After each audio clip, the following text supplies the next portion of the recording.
Untuk menjelaskan surah Al-Fajr teman-teman, saya akan susunkan beberapa amal yang sangat ditekankan di 10 awal Zulhijjah. Puncak daripada amal ibadah di sini adalah ibadah haji. Karena ibadah haji dikerjakan dari tanggal 8 Zulhijjah sampai 13 Zulhijjah. 6 hari ini adalah 6 hari ibadah haji. Dari 6 hari ini ada 2 hari hukumnya sunnah, ada 4 hari hukumnya wajib. Yang sunnah hari pertama tanggal 8 Zulhijjah, dan hari terakhir tanggal 13 hari terakhir hari tasyrik. Ini sunnah. Tanggal 8 dikenal dengan hari tarwiyah. Makna tarwiyah dalam bahasa Arab adalah orang membawa air lalu menyiramnya di padang pasir sehingga padang pasir itu dari panas menjadi dingin. Itu bahasa Arabnya tarwiyah. Dinamakan tarwiyah karena di lokasi Mina pada saat jemaah haji masuk tanggal 8 Zulhijjah, di zaman dulu itu kering sekali. Bahkan sampai sekarang masih terlihat padang pasir dan juga panas, maka dinamakan dengan tarwiyah. Jemaah haji disunnahkan masuk hari tarwiyah ke Mina, kemudian mereka memakai baju ihramnya, sholat duhur asar jamak qasar takdim, kemudian mereka duduk berzikir, beribadah, mendengarkan ceramah sampai maghrib dan isya. Mereka juga menjamak maghrib sama isya, ditakdim isya di waktu maghrib, kemudian di qasar waktu atau sholat isyanya saja jadi 2 rakaat. Menginap sampai besok pagi, tanggal 9 Zulhijjah, ini dikenal dengan hari Arafah. Jemaah haji pergi ke Arafah, kemudian mereka ibadah di situ dari waktu duha, duhur asar mereka jamak qasar takdim, kemudian mereka tiba sampai maghrib. Solat maghribnya sunnahnya ditakhir, diterlambatkan di daerah Muzdalifah. Setelah itu besok pagi tanggal 10 di Muzdalifah sunnahnya mereka menginap. Hari raya Idul Adha tanggal 10 Zulhijjah. Di situ mereka melakukan salah satu dari 3 kegiatan. Kalau sudah dilakukan, jemaah haji boleh bertahallul mencukur rambutnya. Yang pertama mereka berkurban, yang kedua mereka jumrah aqabah atau melontar, dan yang ketiga adalah mereka tawaf ifadah, tawaf wajibnya haji. Kalau sudah selesai mereka sudah boleh cukur rambut dan ganti baju ihram menjadi baju biasa. Setelah itu mulai tanggal 10 dikenal dengan hari Adha, hari Nahar, ya. Itu kemudian mereka nginap di Mina sampai tanggal 12. Kalau mau nafar awal, yang pertama meninggalkan dulu, ya, bisa keluar dari Mina setelah itu menyelesaikan haji, atau kalau yang mau nafar thani tetap tinggal sampai tanggal 13-nya. Di sini mereka jumrah kecil, sedang, besar, atau jumrah sugra, wusta dan kubra. Setelah itu baru selesai hajinya. Ini ringkasan ibadah haji.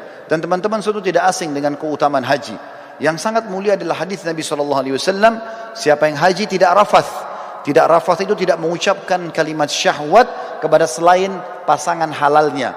Cinta, rindu, sayang kepada selain pasangan istri atau selain suami. Siapa yang haji tidak rafath, tidak fusuk, berbuat kejahatan. Masuk dalam fusuk juga adalah memeluk, salaman, ciuman dengan selain mahramnya. Kemudian tidak jidal, berdebat-debat dan bertengkar di musim haji, maka dia akan pulang seperti baru dilahirkan oleh ibunya. Juga sabda Nabi SAW dalam hadis Bukhari Muslim, dua-duanya hadis sahih. Yang tadi juga yang sebelumnya hadis Bukhari Muslim, kata Nabi SAW, umrah ke umrah pengampunan dosa di antara keduanya, dan haji mabrur yang mengikuti syarat dan rukunnya tidak ada balasan kecuali surga. Ini puncak ibadah. Ibadah yang kedua, saudaraku seiman, adalah bagaimana seseorang berpuasa selama 9 hari dan sholat malam selama 9 malam itu. Kok bisa? Dari mana dalilnya? Surah Al-Fajr tadi. Allah berfirman, saya ulangi kembali ayatnya, A'udzubillahi minasyaitonirrajim wal fajr. Demi waktu subuh. Saya tafsirkan sekarang. Waw ini teman-teman dikenal dengan waw kasam dalam Al-Quran atau dalam bahasa Arab. Seperti kalau kita mengatakan wallahi, demi Allah. Allah kalau bersumpah dalam Al-Quran dengan menggunakan waw ini, berarti yang datang setelahnya informasi penting yang harus diperhatikan. Mirip dengan firman Allah yang lain, wal asr, demi waktu. Maka di sini juga Allah mengatakan wal fajr. Fajr teman-teman, kalau tidak pakai alif lam dalam bahasa Arab, maka terjemahannya waktu subuh. Tetapi dalam bahasa Arab ada lagi sebuah retorika yang, atau dalam grammar bahasa Arab namanya alif lam mu'arraf. Alif lam memperkenalkan sesuatu. Misal begini, kalau saya sedang janjian dengan seseorang di masjid ini misalnya, saya mengatakan, ayo kita janjian ketemu di masjid Az-Zikra. Contoh, Kalau saya dengan teman saya tidak mau lagi menyebut nama masjid Az-Zikranya, saya cukup mengatakan, ayo kita ketemu di Al-Masjid. Alif lam ini dalam bahasa Arab sudah menutupi nama tempat yang sedang jadi target. Contoh yang lain, orang Arab kalau mengatakan rajulun, seorang laki-laki, belum jelas siapa dia, maka mesti dijelaskan nama dia siapa baru bisa lengkap dalam retorika bahasa Arab. Tapi kalau saya sama teman saya sudah tahu siapa yang kami maksudkan laki-laki siapa, cukup kami mengatakan, ayo kita ketemu dengan ar-rajul. Ar-rajul pakai alif lam. Allah di sini teman-teman menggunakan alif lam ini. Wa al-fajr. Kalau Allah bilang wa fajr, demi subuh, maka subuhnya terbuka sepanjang tahun. Tapi ternyata ada yang Allah inginkan di sini. Wa al-fajr, berarti demi subuh tertentu yang Allah inginkan, kejarlah itu. Dan umumnya ulama tafsir mengatakan ini adalah subuh hari raya Idul Adha.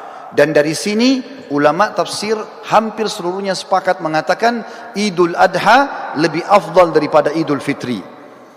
Setelah sholat Idul Fitri tidak ada ibadah khusus yang diperintahkan. Kalau ada orang mau silaturahim, orang mau ketemu sama temannya, mau ziarah, apa saja, mau lakukan kegiatan-kegiatan positif, boleh saja. Tapi setelah sholat Idul Adha ada ibadah khusus. Allah katakan dalam ayat lain, A'udzubillahi minasyaitonir rajim, fasholli li rabbika wanhar. Salatlah hai Muhammad Idul Adha itu dan berkurbanlah setelahnya. Maka Idul Adha adalah lebih afdal daripada Idul Fitri, walaupun kita kadang-kadang lebih merapengan Idul Fitri di negara kita. Tapi ini makna tafsir Al-Fajr. Lalu Allah bilang di ayat kedua, walayalin ashr. Waw ini saudaraku seiman dalam bahasa Arab dikenal dengan waw ataf, penyambung hukum ayat sebelumnya. Apa yang berlaku sumpah Allah di ayat pertama berlaku juga pada ayat kedua. Artinya, dan kejar juga dirikan sholat malam di 10 malam berturut-turut sebelum subuh itu. Berarti di sini teman-teman sekalian, Allah Subhanahu wa taala memerintahkan kita untuk menghidupkan malamnya ya di 10 awal bulan Zulhijjah. Sementara ibadah puasanya tadi yang saya katakan diambil oleh para ulama dari hadis Bukhari, kalau amal-amal soleh lebih baik daripada jihad, dan termasuk amal soleh adalah puasa mutlak namanya. Kemudian Allah tekankan masalah haji di ayat ketiga, wasyaf'i wal watar, dan fokuslah ibadah di tanggal 8 dan tanggal 9. Maksudnya 8 hari tarwiyah tadi dan 9 hari Arafah. Saudaraku seiman, di sini berpuasa dan juga sholat malam dianjurkan karena ada surah Al-Fajr tadi. Ibadah yang selanjutnya yang sangat ditekankan adalah berkurban. Dan ini diikutkan dengan sholat Idul Adha sebelumnya. Sesuai dengan firman Allah SWT, fasholli li rabbika wanhar. Salatlah hai Muhammad Idul Adha dan berkurbanlah setelahnya. Lalu setelah itu masuklah ibadah-ibadah umumnya yang diperintahkan di dalam agama kita yang kita bisa kerjakan. Tapi yang kita ingin simpulkan teman-teman sekalian, setiap amal yang kita kerjakan dari awal Zulhijjah sampai akhir atau sampai 10 Zulhijjah itu akan mengalahkan pahala jihad.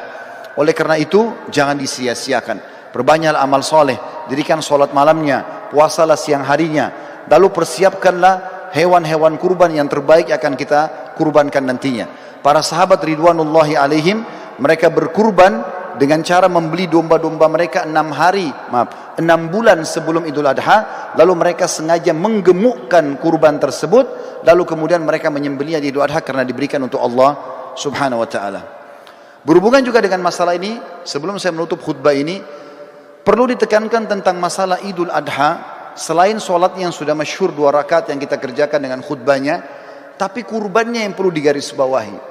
Kurban ini teman-teman terdiri dari 3 jenis hewan yang sudah masyhur, kambing sama domba umurnya setahun minimal, kemudian sapi kurang lebih 2 tahun, dan unta minimal 5 tahun.